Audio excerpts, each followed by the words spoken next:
hearing aids, the right one working like normal, the left one dead as a doornail.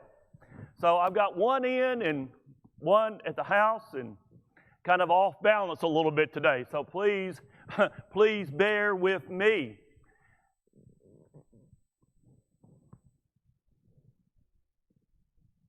I'm having a little difficulty. There we go. I want to remind you that probably starting next Sunday, I'm not for sure if we can get to it in time, but probably starting next Sunday, we begin a new study called Genesis. I'm out of the study guide books. I'll have more probably by next Sunday. So I'm out right now, ran out, but we'll have more of those come next Sunday. Also, I want to follow up on a question that was presented Wednesday night. Did not have time to really answer it the way I wanted to. The question was about the ending of Luke. Luke chapter 24. It ends in the King James and the New King James. And they were continually in the temple praising and blessing God. Amen. The question was, how can a person bless God? Well, I have up here some various translations. I've got the American Standard Version, the English Standard Version, the New American Standard Version. That word that we translate into English is that funny-looking E word there. Does that remind you of anything when you see that word? Does it remind you of the word eulogy? Well, that's actually the Greek word that gives us the English word eulogy. Now, what's a eulogy? A eulogy is performed at a funeral to praise, to commemorate, to bring honor to the deceased. Actually, if you look at the Greek definition of this word, it means this: to speak well, to bring honor, praise, to bless, to distinguish with favor, to confer happiness. It's used a lot in the New Testament. I just listed a few of them. When we think of blessing, when we think of this word, normally we think of God blessing us. God extending, we'll go back to that. God extending what? Favor to us. God blessing us. But it also can mean the reverse. It can mean mankind praising God, mankind speaking well of God, mankind bringing honor to God. So yes, we normally think of it from this angle, from heaven down, but it also can go this way, okay? It also can go this way. Now, I am excited about the family memory passage. I love the family memory passage because this is an opportunity for all of us, parents, grandparents, children, friends, family, to all work on something together. And by the end of the year of this, we're going to know, 50 to 60 to 75 passages. Isn't that awesome? Today, the memory passage is Isaiah chapter 7, verse 14. Now, let's read it together. Read it with me. Therefore, the Lord himself will give you a sign. Behold, the virgin shall conceive and bear a son, and shall call his name Emmanuel. Now, what I'm doing is I'm going to give you a little background. I'm going to give you a little bonus material. Wednesday, I'm going to talk about this word, Emmanuel. Today, I want to talk about a different word, virgin. Because if you look at some translations, now these are translations that I really don't care for, but if you look at some translations, it will say young woman. That is a very weak translation of the Hebrew. The Hebrew word, we would spell it Now, there was a Hebrew word that referred to young women. And this word, a secondary definition, notice I said secondary, would be young woman. But the primary definition of this word, let me quote to you. It means a hidden virgin, a woman totally shut off from men, knowing not men at all. That's the primary definition. Well, how do we know which definition to use? That's a good question. How do we know which definition to use? Well, you got to look at context. The word sign, it tells it all. The word sign. Because a young woman having a child in Israel was not front page news, okay? Women would normally get married between the age of 13 to 15, and shortly after getting married, they would usually conceive and have children. Okay, that was the norm. So a young woman having a son is not front page news. That's not a sign. By the way, this word sign, think of the Gospel of John. A sign is a miracle. Something different, something extraordinary. What would be extraordinary if the primary definition is the definition that is correct, which it is? Let's go back again and look at the primary definition. It's a hidden virgin, meaning totally shut off from men, knowing not men at all. I keep on hitting that. I apologize. I keep on hitting the button. That's what we have here. In fact, when God announced to Joseph in that dream about what was happening, quoted Isaiah 7:14. Quoted Isaiah 7:14. Remember, Mary went and stayed with Elizabeth 3 months, and suddenly she comes back to Nazareth, and she's probably showing a little bit. Joseph, what's going on here? And the Lord conveys a message to Joseph, don't you worry. This is part of the plan. And he quotes Isaiah 7:14. This is a key verse. Those translations that translate it as young woman, they miss the mark completely.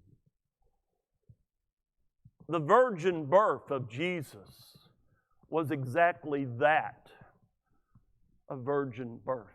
Now, coming up Wednesday, get ready. We're going to talk about the word Emmanuel and see what that's all about. Now, today, let's get back to the final week. We're up to story number 160. In fact, we're wrapping up story number 160.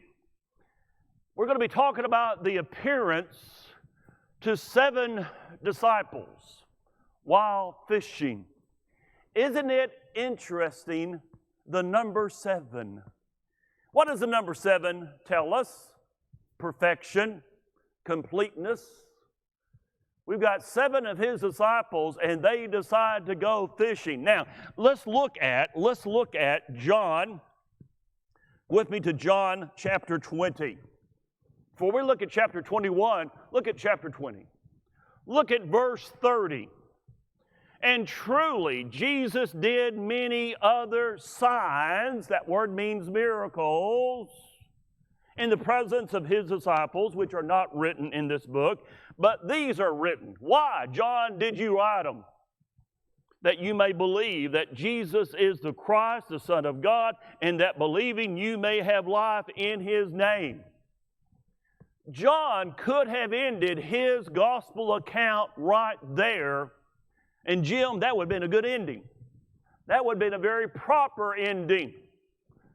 But he tags on chapter 21. Why? Let me give you three purposes of chapter 21. Purpose number one, chapter 21 shows that Peter was restored as an apostle. You see, John is writing, we're probably at the end of the 80s AD, maybe early 90s AD. And if you look at history, this is not in the Bible. Please remember, this is not in the Bible. But if you look at history, there was a movement that rose up in opposition to Peter, saying that Peter, he's the one that denied the Lord. Hey, he's a subpar apostle. He's a subpar apostle. He doesn't measure up. This chapter shows that Peter was restored. We're going to get into that in a few moments. Reason number two, it shows that Jesus did make a Galilean resurrection appearance. You see, in the book of John, it doesn't have him going to Galilee. So John decides, well, I need to show that he did go to Galilee, because what did the angels tell the women? Go back and tell the disciples, you got to meet Jesus in Galilee. Reason number three. And reason number three is actually specified in the chapter. So this one is a definite. This one's a definite. This dispels rumors that John would not die. John was probably the only one that died of old age. We think that John was probably 80, 90 years old or so before he died. That's actually pretty old for that time period. And it dispels rumors that John would not die. Now, let's look a little bit closer at what's going on here. Well, in fact, after the Feast of Unleavened Bread and Passover ends, the apostles eventually returned to Galilee, their home area, as directed. Jesus had to appear to them twice in Jerusalem, but he kept on, the message was, you need to get to Galilee. You need to go to Galilee. The apostles, why? They were shut up behind closed doors. They're afraid. As I say, they're scaredy cats. In Galilee, they wait for Jesus to appear. In fact, I'm going to read John. I'm going to need, I tell you what, Scott, I'm going to need you to read Matthew. Turn to Matthew 28, verse 7. John, I'm going to have you read Mark 16:7. And Ed, I'm going to have you read Luke 24:6. I'll read John.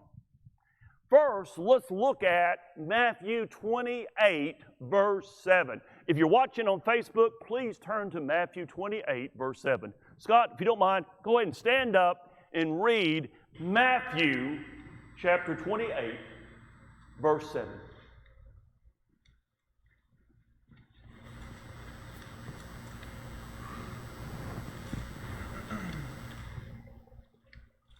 And go quickly and tell his disciples that he is risen from the dead, and indeed he is going before you into Galilee. There you will see him. Behold, I have told you. Behold, I have told you. Hey, go to Galilee. Now, they're a little bit behind. It takes them a while to get there. It takes them at least 8 days, probably more than that, probably more like 10, 11 days before they actually get up to Galilee, but they'll eventually get there. Let's read Mark 16, verse 7. Mark 16, verse 7. But go your way, tell his disciples and Peter that he goeth before you into Galilee. There shall you see him, as he said unto you. Go into Galilee. Luke 24, verse 6. He is not there. He has risen. Remember how he told you while he was still with you in Galilee? Galilee. Now, they eventually get up there. They don't leave Jerusalem until at least 9 days, maybe more. It's at least 9 days before they finally start their journey to Galilee. I'm going to guess, probably maybe 2 weeks or so actually before they actually arrive in Galilee. That's after the resurrection. Instead of just vegetating, Peter decides to return to fishing, and 6 join him. Once again, the number 7 pops up. Picture of perfection here. Picture of perfection. Let's look at John chapter 21. Let's look at the story. After these things, Jesus showed himself again to the disciples at the Sea of Tiberias. This is the Sea of Galilee, also called the Sea of Gennesaret. And in this way, he showed himself. This is another resurrection appearance. When we get to the supplement, you're going to see those resurrection appearances. Simon Peter, Thomas called the twin, Nathanael of Cana in Galilee, the sons of Zebedee, and 2 others. Who are the 2 others? Don't know. Of his disciples were together. Simon Peter said to them, I'm going fishing. Well, that sounds like a good idea. They said to him, we're going with you also. They went out and immediately got into the boat. And that night they caught nothing. Kind of reminds me of another occasion when Peter caught nothing. And Jesus said, throw your net on the other side. I'm the expert fisherman. But okay, I'll do it. And they catch so many fish. They catch nothing. But when the morning had now come, Jesus stood on the shore, yet the disciples did not know that it was Jesus. Then Jesus said to them, children, have you any food? They answered him, no. He said to them, cast the net on the right side of the boat, and you'll find some. I don't sound very intelligent. Can't catch fish on this side? You want me to catch fish on this side? Well, okay. So they cast, and now they were not able to draw it in because of the multitude of the fish. Therefore, that disciple whom Jesus loved, that's probably John. I like John. In heaven, I want to live next to John, okay? I like to have his, I've got to be like a next door neighbor.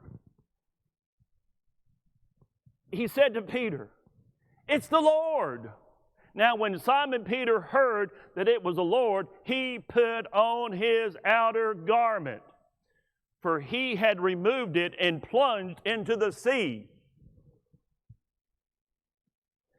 We're looking now at later April, at least.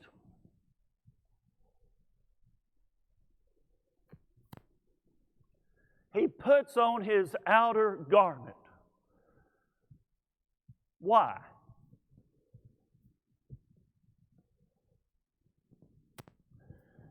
You don't appear before Jesus immodestly. You do not appear before Jesus immodestly. Now, which way would have been easier for him to swim to the shore? With the outer garment or without the outer garment? I'll tell you right now, without. Can you imagine? These outer garments were bulky. They had a tunic, lightweight, and then they had this outer garment. Think of for lack of a better way to describe it, think of a heavy robe. Okay, it's not exactly a robe, but think of it like a heavy robe. That's going to soak up a lot of water. That's going to weigh him down. I mean, you're going to have to swim hard to get to shore. You don't appear before Jesus immodestly. Isn't that a lesson for all of us today? But the other disciples came in the boat, in the little boat, for they were not far from land, but about 200 cubits, dragging the net with fish. Then as soon as they had come to land, they saw a fire of coals there and fish. Where did Jesus get the fish? Answer: Jesus does not need fishermen to get his fish. When he fed the 5,000, Jesus wasn't sitting there saying, "Boy, I wish they find someone out there with some food so I can multiply it." Jesus does not need help. He can provide his own fish. Fish laid on it and bread. Jesus said to them, "Bring some of the fish which you have caught." Simon Peter went up and dragged the net to land full of large fish, 153. Little homework for you to do. Why 153? You might be surprised. Why 153? I'm not going to tell you. Let you do the homework. And although there were so many, the net was not broken. Once again, another miracle. Jesus takes care of it. Jesus said to them, "Come and eat breakfast." Yet none of the disciples dare ask him, "Who are you?" knowing that it was the Lord. Jesus then came and took the bread, gave it to them, and likewise the fish. Now this is the third time Jesus showed himself to his disciples after he was raised from the dead. Third time. After failing to catch any fish, Jesus, unbeknown to them, carries on a conversation with them and directs them to try again. This is a miracle. On shore, Jesus had already prepared breakfast. As I said, he doesn't need any help. He can provide his own fish. What's the symbolism of the number 153? Well, that's your homework. I'm not going to take away the joy of homework from you. This is now the third appearance to the 11. Now, when I say the third appearance to 11, keep in mind, one of those appearances was actually only to the 10. Thomas was not there. So when I say 11, I'm cheating a little bit because I didn't want to take up more space on the page. Third appearance to the 11. Keep in mind, one of those was actually only 10. We got 7 total. We got these 3 plus the appearance before Mary Magdalene, the seemingly appearance before Peter, I'll get to that in just a moment, the appearance before the women, and the appearance of the 2 on the road to Emmaus. Jesus only appeared to his followers and not to those who opposed him. Acts chapter 10. Acts chapter 10. To understand verse 41, let's back up to verse 40. Him God raised up, Jesus, okay, that's the him. Him God raised up on the third day and showed him openly, not to all the people, wasn't to everybody, but to witnesses chosen before by God, even to us who ate and drank with him after he arose from the dead. Why? Turn now to John chapter 12. John chapter 12. John chapter 12, verse 10. But the chief priests plotted to put Lazarus to death also, because on account of him, many of the Jews went away and believed on Jesus. Why? Why not show to Caiaphas or Annas or the Sanhedrin? Let's look at Luke chapter 16. Those on Facebook, please turn to Luke chapter 16, verse 31.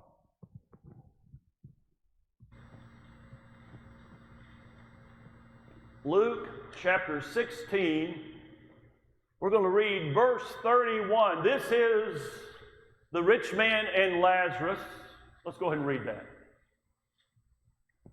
He said to him, if they do not believe in Moses and the prophets, they will not be convinced even if someone raises from the dead.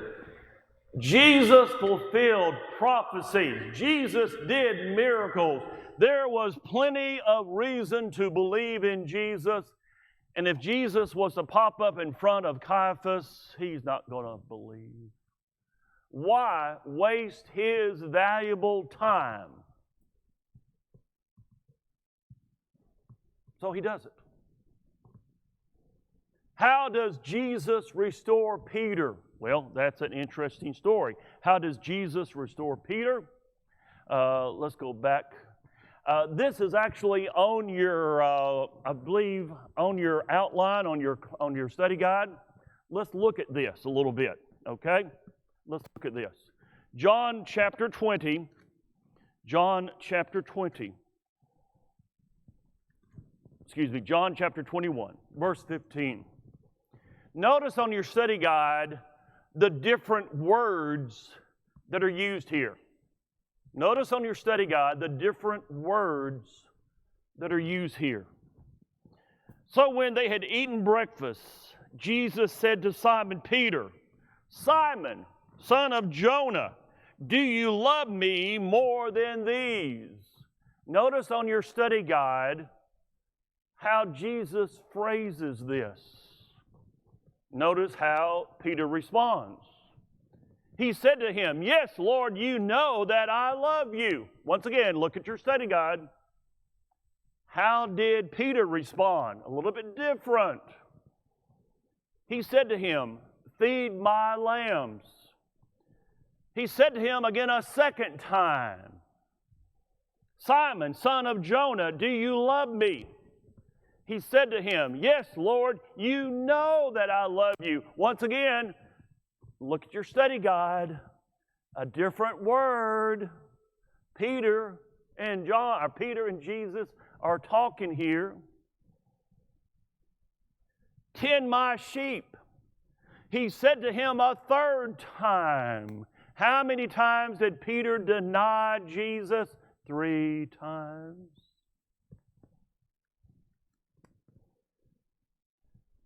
Simon, son of Jonah, do you love me? Peter was grieved. Peter is understanding here a little bit. You know, you don't like to face up to your guilt. You don't like to face up to your shortcomings. You don't like to face up to when you have messed up. Anytime that I messed up with my mom, I love my mom so much. You would always see me close to my mom, except when I had messed up. I stayed at a distance because just being around her, the guilt just overwhelmed me. Couldn't handle it. My mother never had to spank me. Just her look of disappointment was punishment enough for me. I was the baby. I was her favorite. You know, all the others were adults, grown up, you know, when I was born, you know. I knew my mother deeply loved me, and I did not want to disappoint her. And to think that I had disappointed her, boy, I was going to hide. I remember as a little boy, for some reason, I decided to hide behind the stove. Why in the world would I choose that place? You know, that's where Mom worked, you know, in the kitchen. You know, sometimes a child's brain doesn't function correctly.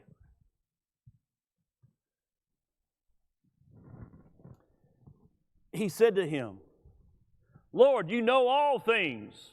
You know that I love you. Jesus said to him, feed my sheep. Most assuredly, I say to you, when you were younger, you girded yourself and walked where you wish. But when you're old, you will stretch out your hands and another will gird you. You're going to be imprisoned. Down the road, you're going to be imprisoned. and will carry you where you do not wish. This he spoke, signifying by what death he would glorify God. And when he had spoken this, he said to him, follow me. Jesus is restoring Peter. He's restoring Peter to that role that he needs to be. You see, Peter had always been what? Peter had always been the leader. And Peter needs to be the leader. Peter can only be the leader if he's following Jesus. He says to Peter, follow me. Go back and look at your outline there on 160. You see the differences in words? Let me put it in Arkansas terms, okay? Okay? I'm going to fudge a little bit. Okay, please forgive me. I'm going to fudge a little bit. Jesus said, Peter, do you really love me? Oh, Lord, you know I like you a lot. But Peter, do you really love me? Lord, you know I like you a lot. But Peter, a change.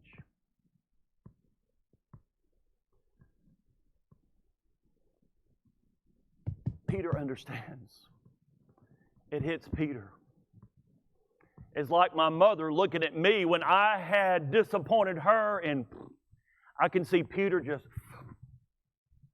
wilting. Follow me, Peter. That's all I ask. You're going to eventually be bound into prison. And we don't know this for sure. This is just a legend. May be right, may be wrong. Peter was crucified. He did not want to be crucified the way Jesus was because he thought that would bring dishonor to the cross. So he was crucified upside down. Is that true or not? We don't know.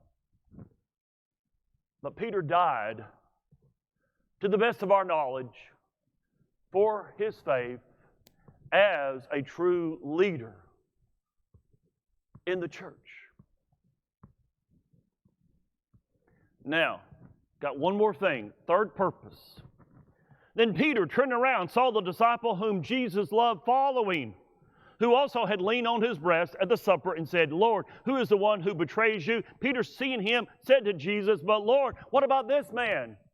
You told me how I'm going to die. How about this guy? Jesus said to him, if I will that he remain till I come, what is it to you? You. Don't worry about other people, Peter. You follow me. Then this saying went out among the brethren that this disciple would not die. That's the rumor. Yet Jesus did not say to him that he would not die, but if I will that he remain till I come, what is it to you? This is the disciple who testifies of these things and wrote these things, and we know that his testimony is true. And there are also many other things that Jesus did, which if they were written by one, I suppose that even the world itself could not contain the books that would be written. Amen. What a ending for his book. I like John. If I was stuck on a deserted island and could only have one of the 4 gospel accounts, give me John. I like John. Now, I was asked to do this, and I do not like to say no. I was asked to prepare a review of all the things that we've covered on this Resurrection Sunday. So it turned out to be a 4-page document. You have in your hands 2 of the 4 pages. The other 2 pages are up here. I'll have them on the podiums on Wednesday. If you want one in advance, you can get one if you want one. This was hard because I put it together. And I said, no, I've got to move this around, okay? Because I started trying to figure out what comes first, what comes second, what comes third, what comes fourth. And guess what? It's hard to figure it out when you look at Matthew, Mark, Luke, and John and try to figure it out. This is my best guess. I could be wrong. If I'm wrong, please forgive me. But this is my best guess. Here is your review of Resurrection Sunday. Before dawn. Get ready. We're going to read Matthew 28, verse 2. Before dawn, after the resurrection of Jesus. This is happening after the resurrection had taken place. There was an earthquake. Matthew 28, verse 2. Matthew 28, verse number 2. On Facebook, go ahead and read along with Scott. And behold, there was a great earthquake, for an angel of the Lord descended from heaven, and came and rolled back the stone from the door, and sat on it. Okay, we're going to read verse 3 in just a moment. An angel, next thing happens. An angel comes down and rolls away the stone. Not for Jesus to get out. Jesus did not need help moving the stone. The stone was rolled away for mankind to see inside. Verse number 3, Matthew chapter 28. His countenance was lightning, was like lightning, and his clothing was white as snow. Okay? The guards are probably the only ones that actually see the events of what actually takes place. They're terrified. They're going to eventually flee into the city. Verse number 4 of Matthew chapter 28. And the guards shook for fear of him, and became like dead men. Okay? Now, they're going to eventually, we'll read here in a few moments, they're going to eventually go into the city and report. Now, 3 women at first light. This is first light. They bring fragrant oils with the intention of finishing Jesus' burial by anointing his body. Now, here's where it gets a little complicated, okay? And here's where I kept on kind of moving things around. What you have is probably like my 4th or 5th revision, okay? I kept on changing it. We got 3 women. We got Mary Magdalene. For space's sake, let's just call her Mary number 1. So when you see in this list, when you see Mary number 1, we're talking about Mary Magdalene. Mary of Magdala. Mary, the mother of James and Joseph, let's call her Mary number 2. Mary number 2. Keep in mind, the name Mary was the most common name for females during this time period. And Salome. Let's look at Mark chapter 16, verse 1. We're also going to read Matthew 28, verse 1, and I'll read John 20, verse 1. But first, let's look at Mark 16, verse 1. Mary, the mother of James, and Salome had bought sweet spices that they might come and anoint him. Let's look at Matthew 28, verse 1. Matthew 28, verse 1. Now, after the Sabbath, as the first day of the week began, John 20, verse 1. Now, on the first day of the week, Mary Magdalene, John focuses on Mary Magdalene, that's Mary 1, went to the tomb early while it was still dark, and saw that the stone had been taken away from the tomb. Other women bring fragrant oils as well. Luke chapter 23, verse 56, and then we're going to read chapter 24, verse 1. First, Ed, let's read Luke 23, verse 56. Then they went home and prepared spices and perfume, but they rested on the Sabbath in obedience to the commandment. They make plans. They make plans to do what they're going to do. Let's now read Luke 24, verse 1. On the first day of the week, very early in the morning, the women took the spices they had prepared and went to the tomb. Have you ever had one of those aha moments when you think, well, why did I think about that? The 3 women have their aha moment. They wonder who will remove the stone. Mark 16, verse 3.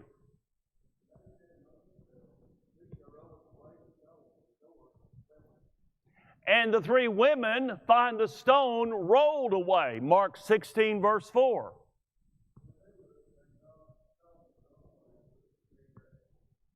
I've already read John 20, verse 1. Mary, number one, that's Mary Magdalene, and perhaps, let's say the word perhaps the other two women, they enter or at least look inside the tomb because they find out the tomb's empty. So either they enter the tomb or they just look inside the tomb. They find that Jesus' body was not there. That's an inference from John chapter 20, verse 2. I'll read that. Then she ran and came to Simon Peter and to the other disciple whom Jesus loved and said to them, they have taken away the Lord out of the tomb, and notice we, even though John chooses to mainly focus on Mary Magdalene, here Mary is acknowledging there's more than just her, and we do not know where they have laid him.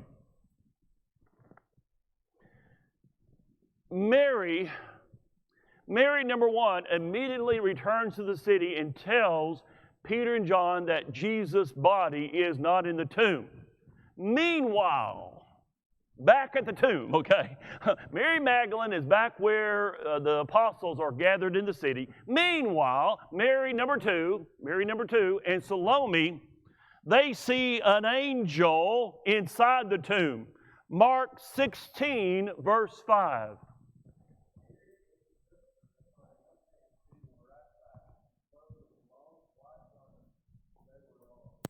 Now, we got Mark, we got Matthew. They see these young men, or they're actually angels. So Mary, number two, and Salome, they see an angel inside the tomb. We've already read Matthew's account. The angel tells the two women that Jesus has risen. Jesus has risen. Mark 16, verse 6.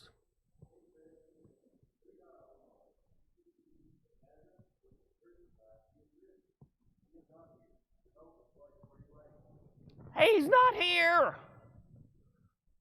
Matthew 28, verse 6. Matthew 28, verse 6.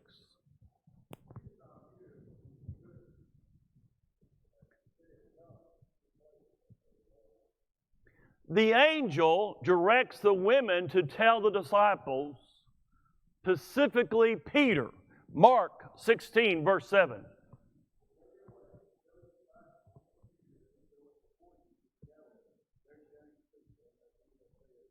That Jesus would meet them in Galilee, where they would see him as he had told them. We've already read verse 7. Let's look at Matthew 28, verse 7.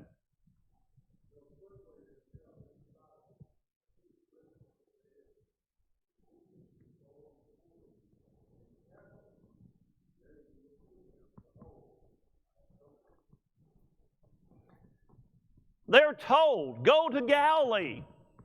Why do they not go? Fear. They're behind closed, shut door on Resurrection Sunday. They're still behind closed, shut door the week after, the next Sunday. In their culture, you do not close doors. How can people come and visit you if you got a closed door? As I mentioned Wednesday night, on the farm, we did not have a door with a lock on it.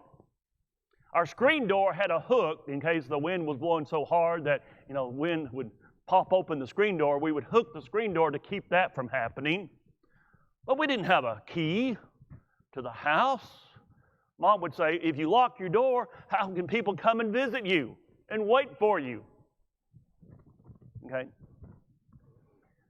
I got to tell you the quick story, funny story. The only thing we ever had stolen off the farm, Dad had found this old blacksmith's anvil, and he had cleaned it up, and we had painted it, and we put it in front of the barn just for a decoration. as Dad would say, a Yankee, excuse me, any of you from the north, okay, excuse me, okay. You know, Dad would say, a Yankee came by and wanted to buy it. I told him I didn't want to sell it. The next morning, it's gone.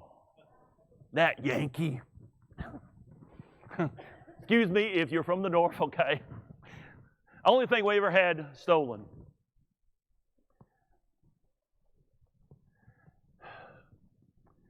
They do not do what they're told to do because of fear. It takes at least 9 days, maybe even longer, for them to leave Jerusalem. They're told to go, but they don't. Now, Mary, number 2, we're almost out. Mary, number 2, and Salome return to the city. They're rendered speechless by the encounter with the angel and his explanation of the empty tomb. They're running in fear and great joy. Verse 8 of Matthew 28.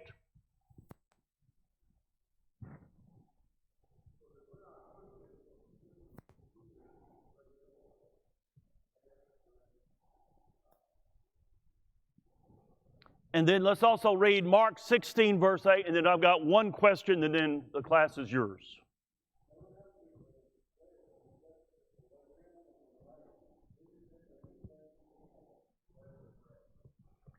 Now, we will resume at this point, Lord willing, Wednesday night, and also we got page 3 and 4. 2 quick questions. Did Peter maybe think he could walk on the water again? I don't know. I mean, his faith is coming back. He does boldly stand up 50 days after the resurrection and proclaim Jesus. So we know that. Question 2, do you think that we as humans today would be amazed at a miracle like those when Jesus was alive? That's a great question. Some of us would be amazed. We go, wow. There would be some in the world that would try to explain it away. I know how man is. Mankind is that way. We tend to explain things away. That's it. If you do want, the next page is up here. It will be on your podiums on Wednesday night. Thank you so much.